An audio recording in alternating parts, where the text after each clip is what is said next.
Assalamualaikum dan salam sejahtera. Terus bersama saya Amira Shasha dalam 15 minit MTV edisi 25 Mei 2023. Kita ke berita utama. Seorang pegawai Suruhanjaya Pencegahan Rasuah Malaysia SPRM dan seorang ahli perniagaan bergelai Datuk Roy didakwa di Mahkamah Seksyen Kuala Lumpur hari ini atas pertuduhan rasuah berkaitan siasatan terhadap anak bekas Perdana Menteri Tan Sri Muhyiddin Yassin. Muhammad Rashidi Muhammad Said, 43 tahun dan Muhammad Hussein Muhammad Nasir atau Datuk Roy, 54 tahun, mengaku tidak bersalah selepas kedua-dua pertuduhan dibacakan di hadapan Hakim Suzana Hussein. Tuduhan pertama, mereka didakwa meminta rasuah berjumlah RM400,000 daripada Siti Dalena Berhan sebagai dorongan tidak menahan Datuk Bakri Yassin Mahyadin ketika itu disiasat oleh SPRM. Tuduhan kedua, mereka didakwa menerima rasuah bagi diri mereka atau pihak lain iaitu wang tunai RM240,000 daripada Syed Faris Syed Al-Atas sebagai dorongan untuk tidak menahan Reman Fakri Yassin ketika siasatan SPRM. Sementara itu, Datuk Roy tidak mengaku bersalah atas satu tuduhan meminta rasuah RM2 juta daripada kedua individu sama berhubung pendakwaan terhadap ahli perniagaan Adam Radlan Adam Muhammad. Suzana membenarkan Muhammad Hussein dibebaskan dengan jaminan RM15,000 manakala Muhammad Rashidi sebanyak RM10,000 dengan seorang penjamin dan menetapkan 7 Julai ini bagi sebutan semula kes. Kenaikan kadar dasar semalaman OPR akan mempengaruhi rakyat Malaysia supaya lebih berhati-hati dalam berbelanja sekaligus dapat meningkatkan simpanan. Perdana Menteri Datuk Seri Anwar Ibrahim berkata kenaikan OPR berlaku apabila permintaan barangan dan perkhidmatan terlalu tinggi berbanding bekalan selain harga akan cenderung untuk meningkat. Dalam jawapan bertulis di Parlimen hari ini, Anwar turut menjelaskan bahawa peningkatan OPR sebenarnya mampu menyesuaikan permintaan kepada tahap yang lebih setara.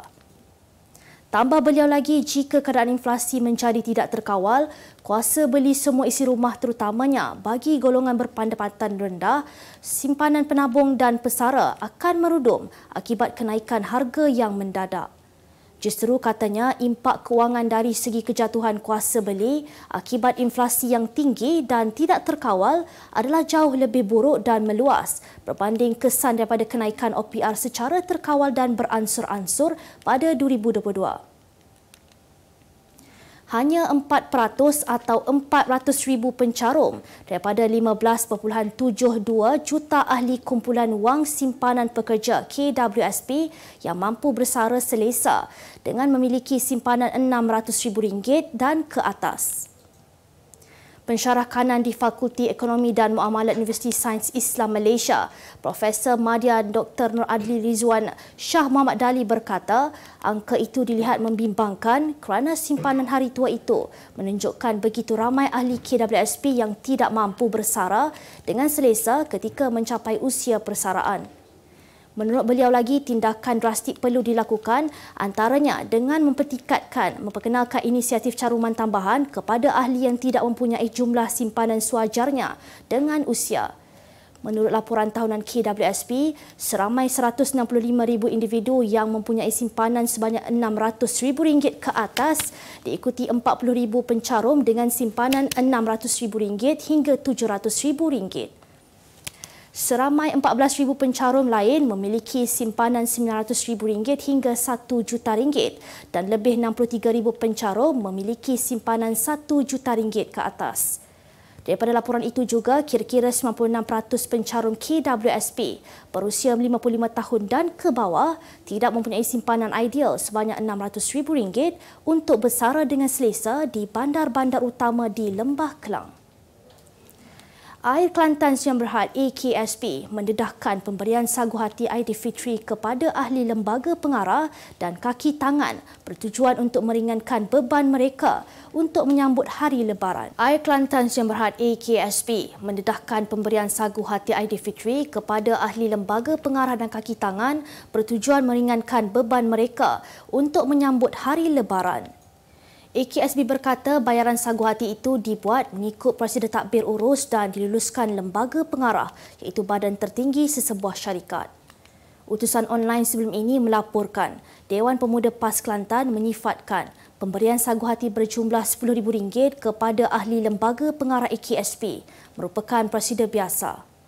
Ketuanya Muhammad Kamal Muhammad berkata pemberian itu sebagai menghargai kerja-kerja mereka dalam memberikan pandangan dan keputusan-keputusan dasar kepada pihak pengurusan. Terdahulu, seorang individu dikenali sebagai Wan Mahusin Wan Zain memuat naik di laman sosial Facebook miliknya berupa salinan notis yang didakwa dikeluarkan AKSP mengenai pemberian Aidilfitri pada tahun ini. Notis tersebut antara lain memaklumkan AKSP meluluskan pemberian sagu hati sebanyak RM10,000 kepada semua ahli lembaga pengarah AKSP, manakala semua kaki tangan syarikat menerima bayaran RM200 sebagai menimbulkan perdebatan hangat. Utusan Malaysia dan Cosmo melancarkan satu lagi produk terbaru. Apa yang ada dalam Iklaneka? Ia adalah platform yang tepat dan efektif untuk mengiklan antaranya pelbagai jenis notis, cautan kosong, hartanah, tender, kenderaan, mencari wali atau waris dan pelbagai lagi. Apa yang anda cari? Semuanya ada di sini. 2 dalam 1. Layari iklaneka.utusan.com.my. Mahkamah Tinggi Syariah Shah Alam hari ini meluluskan permohonan pelakon Puteri Sarah Liana Megat Kamarudin bagi membantah injaksi yang dibuat suaminya Syamsul Yusof.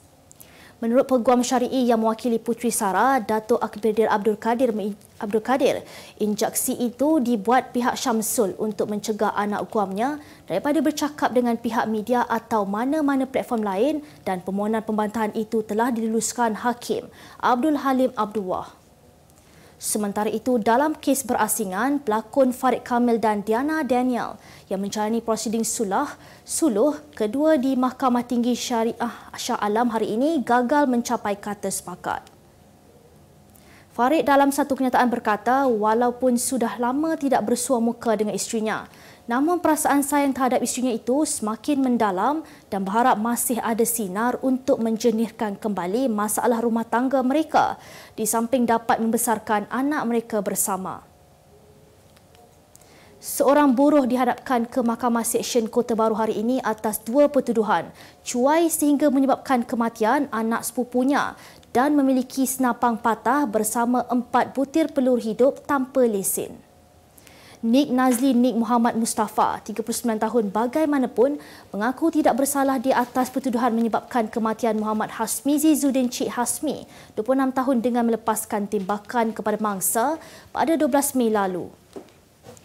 Tertuduh didakwa mengikut Seksyen 304A Kanun Keseksaan yang memperuntukkan hukuman penjara sehingga 2 tahun atau denda atau kedua-duanya sekali jika disabitkan kesalahan. Bagi pertuduhan kedua pula, Nik Nazli didakwa memiliki selaras senapang patah, 4 butir peluru hidup dengan cara menyalahi undang-undang dan didakwa mengikut Seksyen 8 Akta Senjata Api 1971 yang memperuntukkan hukuman penjara sehingga 14 tahun dan sebat tidak kurang daripada 6 kali jika sabit kesalahan. Mahkamah kemudiannya tidak membenarkan tertuduh diikat jamin selain menetapkan 25 Jun depan untuk sebutan semula kes dan serahan dokumen. Beralih ke berita luar negara. Zimbabwe dinamakan sebagai negara paling sengsara pada tahun lalu, didorong oleh kadar inflasi yang tinggi serta pengurusan ekonomi yang tidak ditadbir dengan betul. Menurut laporan Indeks Kesengsaraan Tahunan Steve Hanke, HAMI, senarai itu diperoleh berdasarkan skor bagi setiap negara dengan melihat isu pengangguran, inflasi, kadar pinjaman bank dan peratusan perubahan dalam keluaran dalam negara kasar. Senarai yang melibatkan 157 buah negara itu menyalahkan parti politik yang memerintah Zimbabwe, ZANU-PF, dan dasar-dasarnya sehingga menimbulkan kesengsaraan tertinggi dalam kalangan rakyatnya. Venezuela berada di tempat kedua dan diikuti dengan Syria, Lebanon, Sudan, Argentina, Yaman, Ukraine, Cuba serta Turki yang menduduki kelompok 10 negara teratas yang paling sengsara di dunia. Dalam pada itu, Switzerland mencatatkan skor HAMI yang paling rendah sekaligus bermaksud rakyatnya adalah yang paling gembira. Seorang mogul teknologi di Amerika Syarikat sanggup berbelanja jutaan dolar untuk kekal kelihatan awet muda dengan rawatan menggunakan plasma darah anak lelakinya yang berusia 17 tahun. Brian Johnson membelanjakan kira-kira 9.16 juta ringgit setahun untuk kesemua prosedur perubatan yang mampu menghentikan proses penuaannya. Malah Brian sebelum ini pernah melakukan rawatan transfusi darah daripada penderma lain yang mempunyai kesihatan yang baik. Namun kini Brian menerima kekalan plasma darah daripada bapanya Richard 70 tahun dan anak lakinya Talmage menjalani rawatan transfusi darah di sebuah klinik di Dallas. Kemas kini pengetahuan anda tentang isu ekonomi dan pasaran. Merangkumi sektor hartanah, perniagaan, keuangan, komoditi, IKS, halal niaga dan dunia korporat. Sentiasa ikuti perkembangan ekonomi semasa di dalam dan luar negara. Semua informasi terkini hanya di hujung jari. Dapatkan edisi ringgit setiap Isnin hanya di Akhbar Utusan Malaysia.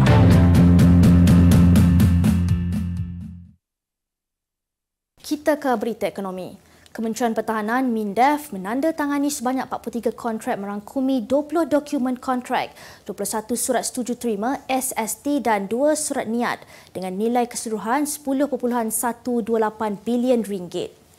Kesemua perolehan kontrak yang dimeterai itu bersempena Pameran Antarabangsa Maritim dan Aero Angkasa Langkawi 2023, 5/2023 yang memasuki hari ketiga penganjurannya.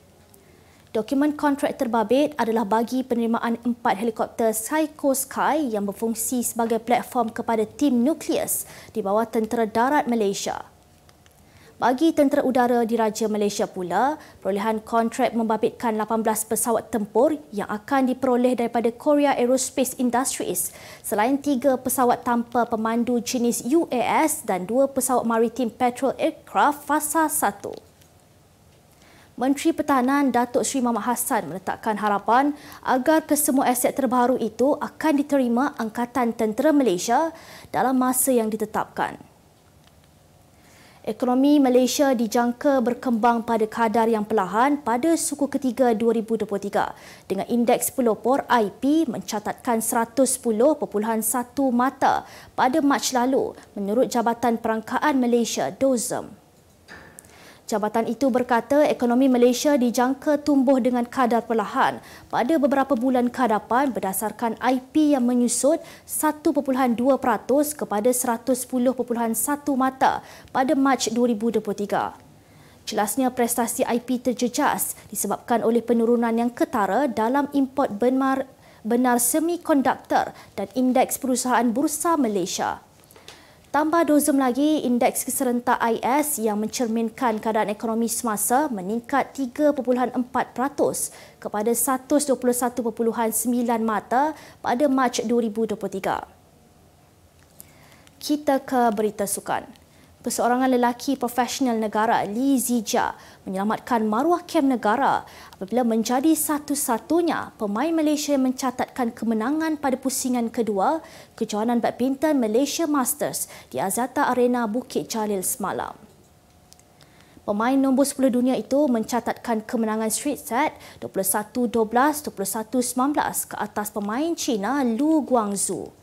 Meskipun hampir tewas di set kedua ketika ketinggalan 18-11, namun Zijia menunjukkan semangat juang tinggi apabila kembali mengejar sebelum menamatkan perlawanan sebagai pemenang.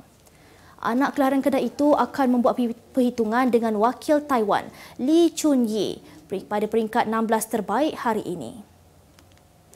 Inter Milan berjaya menewaskan Fiorentina 2-1 sekaligus mengekalkan Piala Itali di Stadio Olimpico awal pagi tadi.